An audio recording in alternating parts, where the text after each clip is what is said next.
साल 2002 में हुए दंगों में 1267 लोगों ने अपनी जान गंवा दी। हालांकि ये सरकारी आंकड़े हैं, गैर सरकारी आंकड़े कहते हैं कि इन दंगों में 2000 से भी अधिक लोगों ने अपनी जान गंवाई थी। ये ऐसे दंगे थे कि जिनमें कोई एक जिला प्रभावित नहीं था, बल्कि हर जिले में निर्दोष लोगों को जिंदा जलाया गया। महीनों तक दंगे चलते रहे। आरोप लगा कि ये सब सरकार, आरएसएस, बजरंग दल और विश्व हिंदू परिषद और पुलिस की मिलीभगत से हुआ। मोदी पर पहला आरोप लगा कि गोधरा कांड के बाद गोधरा से मृतकों के शवों को जानबूझकर अहमदाबाद लाया गया, जिससे कि जानबूझकर दंगे भड़के और राजनीतिक लाभ मिले, और यह फैसला किसी और का नहीं बल्कि मोदी का था। दूसरा आरोप यह लगा कि जिस शाम गोधरा कांड हुआ उसी शाम मोदी ने एक मीटिंग ली और अधिकारियों को आदेश दिया कि हिंदुओं के प्रतिशोध के बीच में ना आए। तीसरा आरोप अहमदाबाद की गुलबर्ग सोसाइटी को लेकर लगा, जिसमें 69 मुस्लिमों, महिलाओं और बच्चों को जिंदा जला दिया गया। आरोप ये कि सुबह ही कॉल करने के बावजूद स्थानीय पुलिस जानबूझकर इस सोसाइटी को बचाने के लिए नहीं पहुंची। चौथा आरोप ये लगा कि पुलिस कंट्रोल रूम में मोदी के 2 मंत्री जाकर बैठ गए, जिन्होंने पुलिस के काम को प्रभावित किया।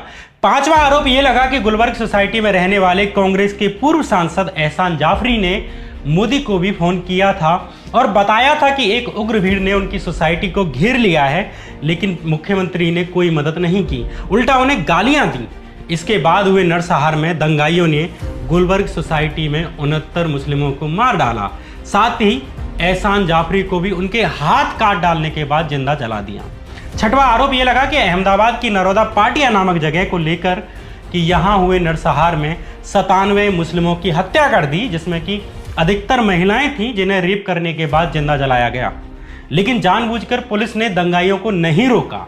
सातवां आरोप यह कि जिस दिन गोधरा कांड हुआ मुख्यमंत्री उसी दिन गोधरा पहुंचे, लेकिन उसके अगले दिन जब नरोदा पाटिया नरसंहार हुआ, गुलबर्ग सोसाइटी में नरसंहार हुआ, तो मोदी वहां पीड़ितों से मिलने के लिए नहीं पहुंचे। आठवां आरोप यह लगा कि मोदी ने दंगों को रोकने की बजाय ऐसे बयान दिए जिनसे कि गुजरात और अधिक दिन तक जलाया जाता रहा। नौवां आरोप यह लगा कि उन्होंने जानबूझकर आर्मी को लेट बुलाया, जबकि केंद्र में भी भाजपा की ही सरकार थी। 10वां आरोप यह कि जब दंगों के बारे में अदालत में सुनवाई हुई तो निष्पक्ष सरकारी वकीलों की जगह विश्व हिंदू परिषद और आरएसएस के लोगों को सरकारी वकील बनाया गया, जिनकी बदौलत दंगाइयों को जमानत दिलवाई गई। 11वां आरोप यह लगा कि जिन अधिकारियों ने दंगाइयों को रोकने की कोशिश की उनके ट्रांसफर कर दिए गए, पुराने केस खुलवाए गए, और जिन्होंने दंगे होने दिए और मोदी के समर्थन में बयान दिए उन्हें प्रमोशन दिए गए, पोस्ट रिटायरमेंट नियुक्तियां दी गई। 12वां आरोप यह लगा कि जांच एजेंसियों ने जानबूझकर असली गवाहों की बात नहीं सुनी, बल्कि आरोपियों की बातों को ही सच मानकर मोदी को क्लीन चिट दे दी। ऐसे तमाम आरोप गुजरात के मुख्यमंत्री को लेकर लगे, उनके मंत्रियों पर लगे। इसलिए देश की सुप्रीम अदालत और न्यायाधीशों का पूर्ण सम्मान करते हुए, जांच प्रक्रियाओं में अथाह श्रद्धा समर्पित करते हुए, आज के इस एपिसोड में हम बात करेंगे एसआईटी की उस जांच प्रक्रिया की जिसमें कहा गया कि मोदी के खिलाफ सबूत नहीं मिलते। क्या वाकई में कोई सबूत नहीं थे या जानबूझकर सबूतों को कूड़े में फेंक दिया गया? आज की इस पड़ताल में हम मोदी पर लगे इन तमाम आरोपों, उनकी जांच और जांच के बाद हुए परिणामों की बात करेंगे कि कैसे मोदी के खिलाफ उपलब्ध तमाम सबूतों के बाद भी वे जांच प्रक्रियाओं में सफेद होकर निकले। नमस्कार, मैं श्याम मीरा सिंह। राजनीति में स्मरण शक्ति का बड़ा खेल है, क्योंकि यहाँ पर एक घटना खत्म नहीं होती कि दूसरी घटना आ जाती है, दूसरी के बाद तीसरी, तीसरी के बाद चौथी और चौथी के बाद 5वीं घटना आ जाती है। जनता पिछली घटना को भूल जाती है और नई घटना में उलझ जाती है। इतने में कल का अपराधी आज का साधु बन जाता है और कल का कीटाणु वक्त बदलने के साथ खुद ही डिटॉल साबुन बन जाता है। इसलिए चीज़ों का याद रखा जाना जरूरी है, उनका डॉक्यूमेंटेशन जरूरी है। इसलिए मिलान कुंदेरा ने लिखा कि सत्ता के खिलाफ व्यक्ति का संघर्ष दरअसल भूलने के खिलाफ याददाश्त का संघर्ष है, और जब पूरा तंत्र ही आपकी याददाश्त पर झूठ से सनी चमकदार चादर चढ़ाने में लग जाए तो याददाश्त को बनाए रखने का संघर्ष और अधिक बढ़ जाता है। गुजरात दंगों के 20 साल बाद आज भी उन 2000 से अधिक गुजराती पीड़ित न्याय का इंतजार कर रहे हैं, जिन्हें इन दंगों में मार दिया गया। गुजरात दंगों के बाद जो सबसे अधिक शर्मनाक बात हुई वो न्यायिक प्रक्रिया का पूरी तरह ढह जाना था। जिस सरकार का काम लोगों को सुरक्षा देना था, न्याय देना था, वो सरकार ही अपराधियों और हत्या के आरोपियों को बचाने में लग गई। सरकार ने ऐसे सरकारी वकील नियुक्त किए जो पीड़ित को न्याय दिलाने की बजाय अपराधियों को बचाने में लग गए। गुजरात के 2002 दंगों की जांच के लिए राज्य ने अपने पसंदीदा नानावती आयोग का गठन किया। इस आयोग के गठन की शुरुआत से ही आरोप लगे कि नरेंद्र मोदी ने अपने चहेतों को अपनी ही जांच के लिए चुना है।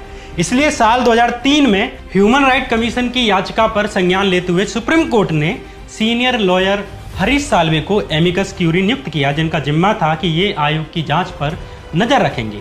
एमिकस क्यूरी का हिंदी अर्थ होता है न्याय मित्र या फ्रेंड ऑफ कोर्ट। इसका काम किसी का पक्ष लेना नहीं होता, ये न्यायालय की मदद के लिए होता है और केस के पहलुओं और जांच आदि के लिए परामर्श आदि का इसका काम होता है। हालांकि व्यक्तिगत रूप से एमिकस क्यूरी के अपने राजनीतिक झुकाव हो सकते हैं, जिससे वो किसी एक का पक्ष ले और उसे लाभ पहुंचाए। इस केस में हरीश साल्वे को एमिकस क्यूरी नियुक्त किया गया। ये वही हरीश साल्वे हैं जिन्हें भाजपा की अटल बिहारी वाजपेयी सरकार ने साल 1998 में सॉलिसिटर जनरल ऑफ इंडिया बनाया था। हरीश साल्वे को भाजपा सरकार के नजदीक का आदमी माना जाता है। तहलका मैगजीन ने तो इसे लेकर एक पर्दाफाश भी किया था और एक स्टिंग ऑपरेशन करके उनके वे ईमेल निकाल डाले जिनमें कि उन्होंने साबित किया कि हरीश साल्वे बड़े उद्योगपतियों और गुजरात सरकार के बीच में डील किया करते हैं। तहलका मैगजीन ने यह बड़ा सवाल किया कि जो हरीश साल्वे मोदी सरकार के साथ कॉरपोरेट की लॉबिंग करते हैं, जिनके मोदी और भाजपा से इतने अच्छे संबंध हैं, वे कैसे इतने संवेदनशील मामले में निष्पक्ष बने रह सकते हैं, जिसमें कि आरोप खुद मोदी पर है। गुजरात दंगों के पीड़ितों को न्याय देने के लिए कोर्ट में लड़ाई लड़ रही तीस्ता शीतलवाड़ के संगठन citizens for justice and peace ने भी एमिकस क्यूरी के रूप में साल्वे के रोल पर सवाल उठाए। सीजेपी ने आरोप लगाया कि जांच के दौरान जो गड़बड़ियां की गईं उन पर पीड़ित लाख शिकायत कर लें, लेकिन हरीश साल्वे उन्हें सुनते ही नहीं।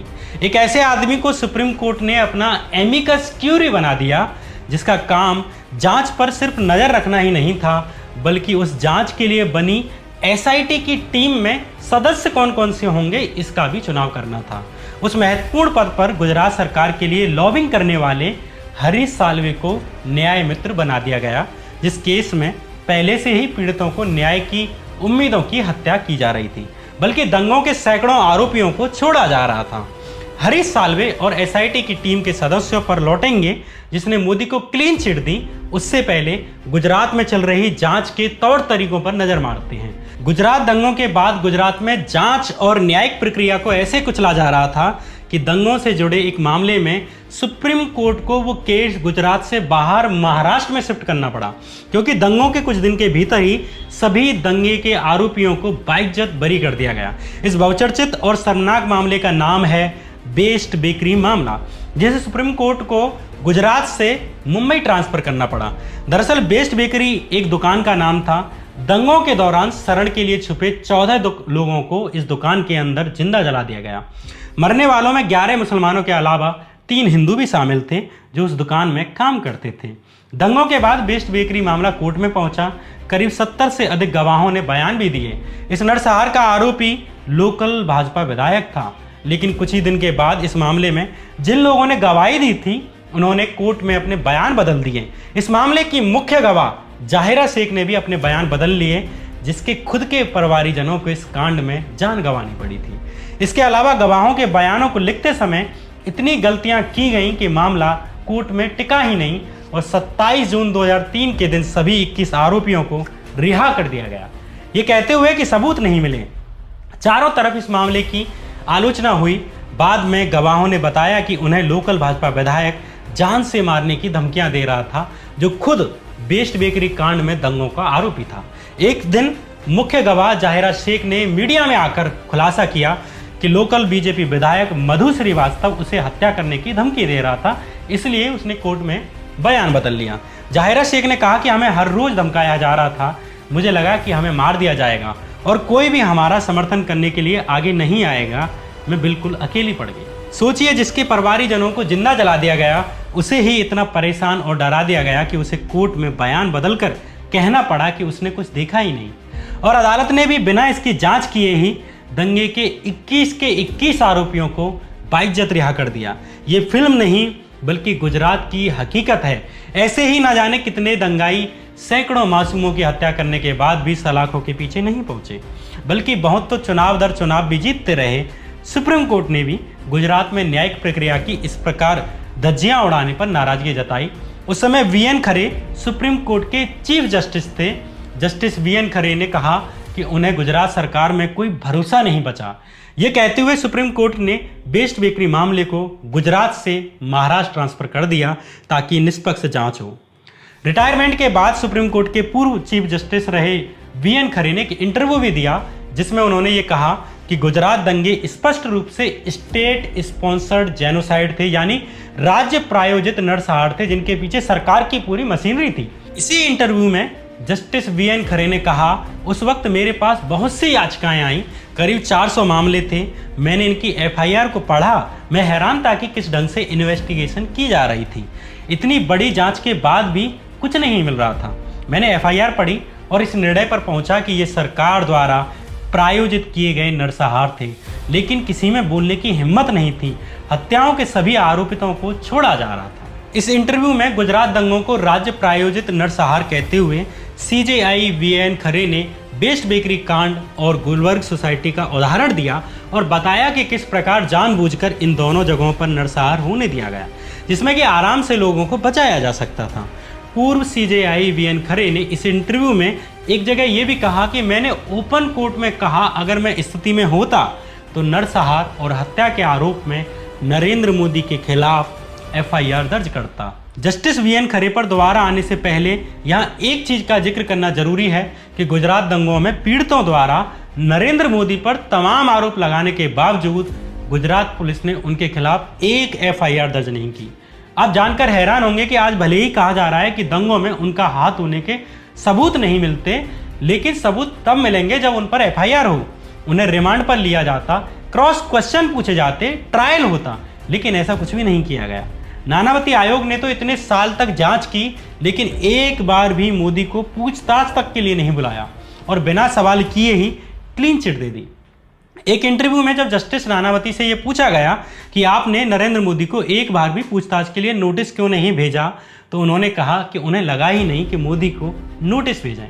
गुजरात दंगों की पूरी जांच में मोदी से सिर्फ एक बार पूछताछ की गई, वो भी साल 2010 में, वो भी सुप्रीम कोर्ट द्वारा गठित एसआईटी के द्वारा। इसके बारे में आगे और डिटेल में बताऊंगा।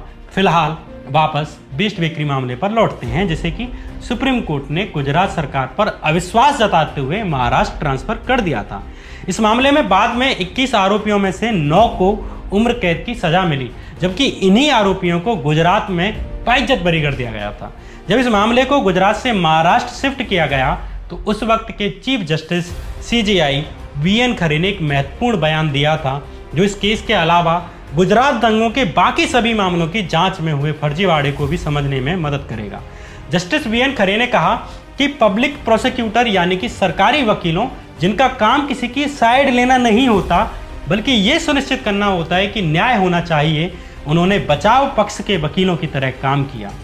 मोटा माटी सुप्रीम कोर्ट ने कहा कि पीड़ितों का साथ देने के बजाय सरकारी वकीलों ने आरोपियों का साथ दिया, जिन पर की निर्मम हत्याओं के गंभीर आरोप लगे हुए थे। यहाँ यह बताना जरूरी है कि जिला न्यायालयों में पब्लिक प्रोसिक्यूटर्स यानी कि सरकारी वकीलों की नियुक्ति राज्य सरकार करती है। बेस्ट बेकरी केस में जिस सरकारी वकील रघुवीर पांड्या की संदिग्ध भूमिका पर सुप्रीम कोर्ट ने सवाल उठाया और कड़ी फटकार लगाई, वो रघुवीर पांड्या वडोदरा नगर निगम के चुनाव में भाजपा के समर्थन से चुनाव भी लड़ चुका था। वैसे में कैसे कह सकते हैं कि सरकारी वकीलों ने निष्पक्षता की होगी। पब्लिक प्रोसिक्यूटर्स जैसे महत्वपूर्ण पद पर, जिस पर कि काम करना न्याय दिलाना होता है, उस पर एक न्यूट्रल आदमी का होना जरूरी है, लेकिन गुजरात सरकार ने पब्लिक प्रोसिक्यूटर्स के पदों पर pro BJP, RSS, Bajrang Dal और बीएचपी वाले लोगों को नियुक्त किया, जिसका असर लोकल अदालतों में गुजरात दंगों की सुनवाई पर हुआ। वे लोग जिन्होंने गुजरात में अपनों को खो दिया, उन्हें भी न्याय नहीं मिला और अपराधी आसानी से छूटते रहे, जैसा कि खुद सुप्रीम कोर्ट के जस्टिस वीएन खरे ने कहा था।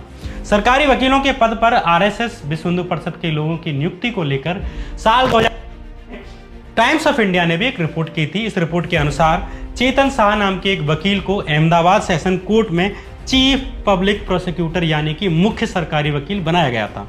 चेतन शाह उस विश्व हिंदू परिषद का घोर समर्थक था जिस पर कि दंगे के आरोप लगे हुए थे। मुख्य सरकारी वकील बनने से पहले ही चेतन शाह ने दंगों और आगजनी के 100 से अधिक आरोपियों को जमानत दिलवाई थी। उसे ही अहमदाबाद सेशन कोर्ट में मुख्य सरकारी वकील बना दिया गया, जहां दंगों से जुड़े 950 से अधिक मामले सुनवाई के लिए आने थे। जिस चेतन शाह ने सैकड़ों दंगों के आरोपियों को जमानत दिलवाई थी, अब चीफ पब्लिक प्रोसिक्यूटर होने के नाते उसको डिसाइड करने का हक मिल गया कि किस मामले में कौन सा अधीनस्थ या कौन की जूनियर सरकारी वकील हैंडल करेगा। सोचिए, जिस विश्व हिंदू परिषद पर सैकड़ों लोगों को जलाने, हत्याएं करने के आरोप हों, अब उसके ही समर्थकों पर गुजरात सरकार ने जिम्मेदारी दे दी कि पीड़ितों को न्याय मिले। अगर इस पूरी प्रक्रिया को जुडिशियल फ्रॉड ना कहें तो क्या कहें। बड़ौदा में संजय व्यास असिस्टेंट पब्लिक प्रोसिक्यूटर बनाया गया, जो कि विश्व हिंदू परिषद के शहर अध्यक्ष अजय जोशी का भांजा था। इसी तरह दूसरे assistant public prosecutor Dwarkesh Haribhakti और जेपी भट्ट, ये सब भी भाजपा और विश्व हिंदू परिषद के समर्थक थे। जिस गुलबर्ग सोसाइटी में एहसान जाफरी समेत 69 मुस्लिमों, महिलाओं और बच्चों को जिंदा जला दिया गया, उस गुलबर्ग सोसाइटी के भी पब्लिक प्रोसिक्यूटर वीपी अत्रे भाजपा और आरएसएस के समर्थक थे। इसी तरह का जुडिशियल फ्रॉड सरदारपुरा मामले में किया गया, जिसमें कि 29 लोगों को एक कमरे में बंद करके तेजाब से हमला किया गया और एक लोहे की रॉड में बिजली का तार जोड़कर 29 लोगों को करंट से मार डाला गया। यहां भी पुलिस बचाने नहीं आई। इस मामले में भी मुख्य आरोपी बजरंग दल का कार्यकर्ता चंद्रकांत था। और आपको जानकर शायद हैरानी हो और शायद हैरानी ना भी हो, लेकिन इस सरदारपुरा मामले में भी special public prosecutor Dilip Trivedi को बनाया गया, जो कि विश्व हिंदू परिषद और आरएसएस के बैकग्राउंड से आता था। अब सोचिए कितनी निष्पक्षता के साथ इन लोगों ने इस नरसंहार में मारे गए लोगों को न्याय दिलाया गया होगा। सुप्रीम कोर्ट द्वारा नियुक्त जांच एजेंसी एसआईटी ने भी 2010 में जारी की अपनी प्राइमरी रिपोर्ट में भी पब्लिक प्रोसिक्यूटर्स द्वारा दंगाइयों को रिहा कराने की बात का खुलासा किया था। एसआईटी गुजरात दंगों के 9 बड़े मामले जैसे कि गुलबर्ग सोसाइटी मामला, सरदारपुरा मामला, बेस्ट बेकरी मामला, नरोदिया पाटिया मामला, इन मामलों की जांच कर रही थी। एसआईटी ने बेस्ट बेकरी मामले का जिक्र करते हुए कहा कि रघुवीर पांड्या प्रो बीएचपी वकील को सरकार द्वारा पब्लिक प्रोसिक्यूटर बनाया गया, यानी उसे निष्पक्षता से विक्टिम्स को न्याय दिलाना था। पांड्या ने बेस्ट बेकरी मामले में ट्रायल कंडक्ट किए, जिसके परिणाम स्वरूप सभी 21 आरोपियों को रिहा कर दिया गया। एसआईटी ने सुझाव दिया कि बार एसोसिएशन को पांड्या पर उचित कार्रवाई करनी चाहिए। हालांकि इस एसआईटी टीम के मेंबर्स पर भी सवाल उठते हैं, क्योंकि इसमें जांच करने वाले अधिकतर गुजरात राज्य के ही पुलिस अधिकारी थे। यहाँ ये बताना जरूरी है कि किसी मामले में जिस वरिष्ठ वकील को अदालत अपना एमिकस क्यूरी या न्याय मित्र बनाती है, जिसका काम उस मामले पर कोर्ट को सलाह देने का होता है, आवश्यक जानकारियां देने का होता है, उसी की जिम्मेदारी होती है कि जांच एजेंसी एसआईटी के काम पर कैसे नज़र रखनी है और इस एसआईटी में सदस्य कौन कौन होंगे, ये काम एमिकस क्यूरी के द्वारा किया जाता है। साल 2009 में गुजरात दंगों की फिर से जांच करने के लिए जब सुप्रीम कोर्ट द्वारा एसआईटी का गठन किया गया, तो हरीश साल्वे को एमिकस क्यूरी बनाया गया था, जिनके बारे में मैं पहले ही बता चुका हूँ। बिना केवल भाजपा के करीबी थे, बल्कि गुजरात सरकार के लिए कॉरपोरेट लॉबिंग करते थे। वैसे में कन्फ्लिक्ट ऑफ इंटरेस्ट के बाद भी हरीश साल्वे ने ही एसआईटी के सदस्यों का चुनाव किया, जिनकी जिम्मेदारी गुजरात दंगों की दोबारा से जांच करने की थी। हरीश साल्वे पर तहलका मैगजीन से बात करते हुए तीस्ता सीतलवाड़ ने कहा, एसआईटी की टीम में गुजरात पुलिस के अधिकारियों को शामिल किया गया, जबकि हमने एसआईटी की टीम गठित करते समय पीड़ितों की तरफ से निवेदन किया कि एसआईटी जांच की टीम में सिर्फ उन लोगों को सदस्य बनाया जाए जिनका अतीत किसी विचारधारा, संगठन या पार्टी की तरफ झुकाव का नहीं रहा हो। गुजरात पुलिस के ऐसे अफसर जिनका इतिहास न्यूट्रलिटी का रहा है, उन्हें एसआईटी की टीम में शामिल किया जाए। लेकिन एमिकस क्यूरी यानी हरीश साल्वे ने बिना पीड़ितों और हमसे कंसल्ट किए ही गुजरात सरकार द्वारा भेजे गए नामों को ही एसआईटी में शामिल किया। हमने इस पर आपत्ति जताई और अन्य नाम सुझाए, लेकिन कुछ नहीं हुआ। भले ही सुप्रीम कोर्ट ने सीबीआई के डायरेक्टर आर.के. माधवन को एसआईटी का हेड बनाया, लेकिन जांच करने वाली इस टीम में 3 महत्वपूर्ण सदस्य गुजरात पुलिस से लिए गए थे। एक आईजी आशीष वाटिया, एक आईपीएस गीता जौहरी और एक शिवानंद झा। ये वो 3 सदस्य थे जिनका काम सीधे जमीन पर जांच करने का था। इसके अलावा एसआईटी की पूरी सहायक टीम कांस्टेबल से लेकर इंस्पेक्टर और इंस्पेक्टर से लेकर डिप्टी एसपी तक की पूरी सहायक टीम गुजरात पुलिस की थी, जिन्होंने वास्तव में ग्राउंड पर जाकर जांच की, जिनका काम आरोपियों से पूछताछ और गवाहों का एग्जामिनेशन करना था। ये सब उस गुजरात पुलिस से आते थे जिसके बड़े अधिकारियों पर आरोप था कि सरकार, मंत्रियों, विधायकों, आरएसएस और विश्व हिंदू परिषद के दबाव में इन लोगों ने दंगों में निष्क्रियता निभाई। अब उन्हीं लोगों का काम सुप्रीम कोर्ट द्वारा गठित एसआईटी की टीम के लिए जांच करने का था। यानी अदालत से लेकर जमीनी जांच तक, थाने से लेकर मंत्रालय तक जांच की जिम्मेदारी उन लोगों को दी गई जिन पर दंगों के आरोप थे। एसआईटी की टीम में शामिल गीता जौहरी पर सुप्रीम कोर्ट ने पहले भी सोहराबुद्दीन शेख फर्जी एनकाउंटर मामले में एक सख्त टिप्पणी की गई थी और मामले की जांच को राज्य की सीआईडी से लेकर केंद्र की सीबीआई को सौंप दिया था। आईपीएस अधिकारी गीता जौहरी सोहराबुद्दीन शेख फर्जी एनकाउंटर मामले में मुख्य जांचकर्ता थी, जिसकी जांच करने की भूमिका पर सुप्रीम कोर्ट बहुत पहले ही सवाल उठा चुका था। अब उसे ही हरीश साल्वे ने एसआईटी का सदस्य बना दिया, जिसे कि गुजरात दंगों की जांच करनी थी। बाद में जब सुप्रीम कोर्ट में एसआईटी के सदस्यों के व्यवहार को लेकर सवाल उठाए जाने लगे, तो सुप्रीम कोर्ट ने अप्रैल 2010 में ऑर्डर दिया कि आईजी आशीष भाटिया और आईपीएस अधिकारी गीता जौहरी को एसआईटी की टीम में बाहर किया जाए।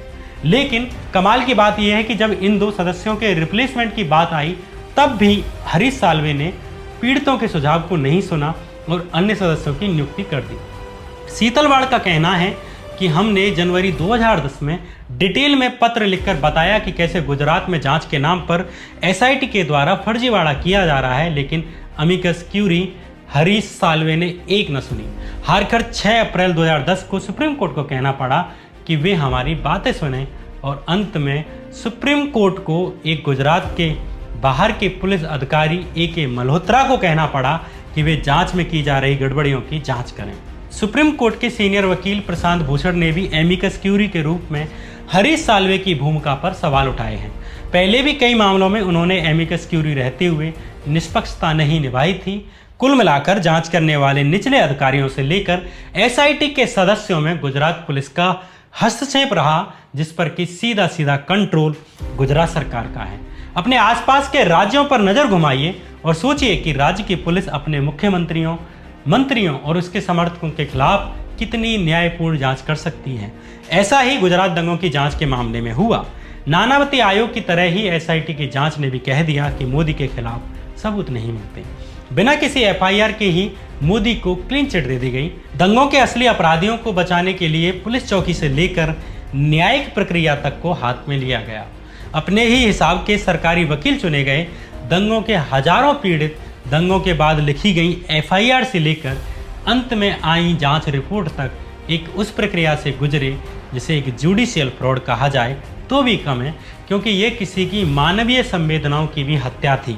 न केवल लोगों की हत्याएं की गई, बल्कि न्याय के न्यूनतम मूल्यों की भी हत्या की गई। सुप्रीम कोर्ट के चीफ जस्टिस वीएन खरे ने तो ये भी कहा था कि गुजरात में दंगों के आरोपियों और उन पर मुकदमा चलाने वाले अभियोजन पक्ष यानी कि सरकारी तंत्र में कोई अंतर ही नहीं बचा था। गुजरात दंगों की जांच के नाम पर नानावती आयोग ने, जिसे कि राज्य सरकार ने ही नियुक्त किया था, उसने अपनी पहली रिपोर्ट देने में ही 6 साल का लंबा वक्त लगा दिया। दूसरी रिपोर्ट साल 2014 में जाकर सौंपी। इस आयोग ने अपनी पहली रिपोर्ट 2008 में सौंपी थी। ये पहली रिपोर्ट भी गुजरात दंगों पर नहीं थी, बल्कि गोधरा कांड पर थी। अपनी पहली रिपोर्ट में भी नानावती आयोग ने मोदी को क्लीन चिट दे दी थी, ये कहते हुए कि गोधरा कांड में मोदी के खिलाफ कोई सबूत नहीं मिलते। बाद में जब साल 2014 में मोदी प्रधानमंत्री बन गए, तब जाकर अपनी दूसरी रिपोर्ट सौंपी और गुजरात दंगों के लिए मोदी को क्लीन चिट दी। इधर साल 2006 में ही एहसान जाफरी की पत्नी सामाजिक कार्यकर्ता तीस्ता शीतलवाड़ के साथ और उनके एनजीओ की मदद से कोर्ट पहुंची और मांग की कि गुजरात दंगों की जांच राज्य सरकार की मशीनरी की जगह सीबीआई से कराई जाए। उन्होंने मोदी और अन्य 60 से अधिक लोगों पर तथ्यों के साथ आरोप लगाया कि इन लोगों ने प्लानिंग के तहत गुजरात दंगे कराए और होने दिए, इसलिए इनकी भूमिका की जांच हो। लेकिन लोकल अदालत और गुजरात हाई कोर्ट ने जाकिया जाफरी की एक बात न सुनी। अंत में साल 2008 में सुप्रीम कोर्ट ने उनकी याचिका स्वीकार कर ली और एसआईटी के गठन का आदेश दिया। इस एसआईटी का हेड सीबीआई के पूर्व डायरेक्टर आर.के. माधवन को बनाया गया, जिन्हें बाद में मोदी ने रिटायरमेंट के बाद में साइप्रस देश में भारत का हाई कमिश्नर नियुक्त किया। माधवन के अलावा बाकी सदस्यों की नियुक्ति कैसे हुई, कैसे हरीश साल्वे ने की, इसके बारे में हम पहले ही बता चुके हैं। अपनी साल 2012 की क्लोजर रिपोर्ट में इस एसआईटी की टीम ने मोदी को क्लीन चिट दे दी। जाकिया जाफरी जो पहले से ही कह रही थी कि इन्वेस्टिगेशन में फ्रॉड चल रहा है, उन्होंने इस रिपोर्ट के खिलाफ गुजरात की लोकल अदालत में एक याचिका डाली कि वो इस रिपोर्ट को स्वीकार ना करें, लेकिन मेट्रोपॉलिटन मजिस्ट्रेट के द्वारा इस याचिका को रद्द कर दिया गया और एसआईटी की फाइनल रिपोर्ट को एक्सेप्ट कर लिया गया। जाकिया फिर हाईकोर्ट पहुंच गई, लेकिन वहां भी साल 2017 में उनकी याचिका को रद्द कर दिया गया। साल 2018 में मृतक एहसान जाफरी की बुजुर्ग विधवा जाकिया जाफरी सुप्रीम कोर्ट पहुंची। कुछ दिन इस मामले पर सुनवाई हुई, लेकिन बीते 24 जून 2022 को सुप्रीम कोर्ट ने भी जाकिया जाफरी की याचिका को रद्द करते हुए एसआईटी की रिपोर्ट पर अपनी मोहर लगा दी। साथ ही सुप्रीम कोर्ट ने एक ऐसा भी बयान दिया जिससे न्याय की उम्मीद करने वालों को गहरा दुख पहुंचा। सुप्रीम कोर्ट ने कहा कि सामाजिक कार्यकर्ता तीस्ता सीतलवाड़ जाकिया जाफरी की भावनाओं का इस्तेमाल अपने लिए कर रही हैं। सुप्रीम कोर्ट की इस टिप्पणी के बाद अगले ही दिन तीस्ता सीतलवाड़ को गुजरात पुलिस ने अरेस्ट कर लिया। फिलहाल तीस्ता जेल में है, लेकिन कमाल की बात है कि न्याय को कुचलने वाले आज संवैधानिक पदों पर हैं, लेकिन न्याय के लिए लड़ने वाले जेल में हैं। न्याय की आस में 20 साल तक कानूनी लड़ाई लड़ने वाली जाकिया जाफरी को इस देश की न्याय व्यवस्था से आखिर क्या मिला? इन बूढ़ी आंखों का तापमान महसूस करने की ज़रूरत है। ये आंखें हिंदू हों या मुसलमान हों, क्या फ़र्क पड़ता है? अपने अगले एपिसोड में और शायद गुजरात दंगों से जुड़ी इस सीरीज के अपने आखिरी एपिसोड में हम मोदी और उनकी सरकार पर लगे आरोपों की पड़ताल करेंगे कि संजीव भट्ट के उस आरोप में कितनी सच्चाई है जिसमें उन्होंने कहा था कि मोदी ने एक मीटिंग में अधिकारियों को कुछ विशेष निर्देश दिए थे। इस आरोप की भी पड़ताल करेंगे कि जाकिया जाफरी के पति एहसान जाफरी ने जब मरने से पहले मोदी को कॉल किया तो उन्होंने क्या कहा। बात करेंगे उन हरेन पांड्या की भी जो गुजरात के गृह मंत्री रहे थे और मोदी के खिलाफ गुजरात दंगों को लेकर दिए बयान के बाद जिनकी संदिग्ध परिस्थितियों में हत्या कर दी गई, और उन अधिकारियों की भी बात करेंगे जिन्होंने दंगों को रोकने की कोशिश की, निर्दोष लोगों को बचाने की कोशिश की और अंत में उन्हें सजा मिली। उन अधिकारियों का इतिहास भी टटोलेंगे जो दंगों में शामिल रहे और बाद में हुजूर से इनाम पाए। गोधरा कांड और गुजरात दंगों की पड़ताल पर अपनी सीरीज का ये तीसरा एपिसोड था। इससे पहले 2 एपिसोड बनाए जा चुके हैं जो गोधरा कांड और नरोदा पाटिया नरसंहार पर गहरी पड़ताल करते हैं। इन वीडियोज की लिंक कमेंट बॉक्स में मिल जाएगी। तब तक के लिए नमस्कार।